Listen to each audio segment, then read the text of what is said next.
My name is Brian from Batch 282 and a former boot camper in Zuit. Kaya ako nagpasya na mag-shift ng career dahil ang cool.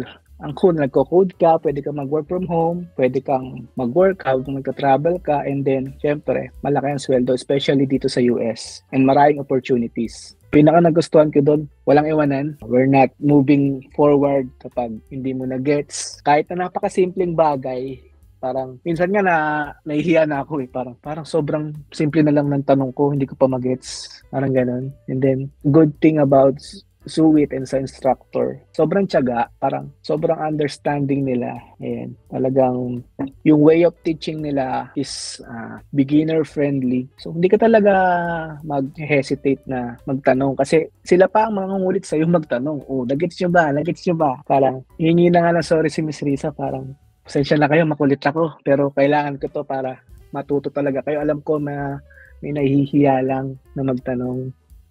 Ganun. Parang dati pag tinignan ko, coach, di ko maintindihan, ano ba yan? Parang ngayon, parang, ganito pala to. Parang ganun.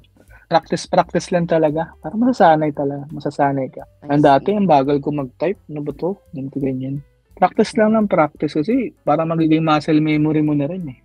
Kumbaga ba, actually, dito sa coding, parang hindi mo naman kailangan ng ganung talent. Ang kailangan mo lang, practice ka, basa-basa ka lang.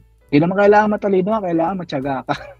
At first, medyo mahirap talaga kasi bago sa'yo lahat, and then malaking factor na rin yung instructor para maka-adapt ka. And then nakakatawa lang isipin na yung ginagawa ko nung first day or first week ko sa bootcamp, parang ito lang pala yun. Tapos ang tagal-tagal kong iniisip dati. So parang wow, layo na narating ko. Parang ganun.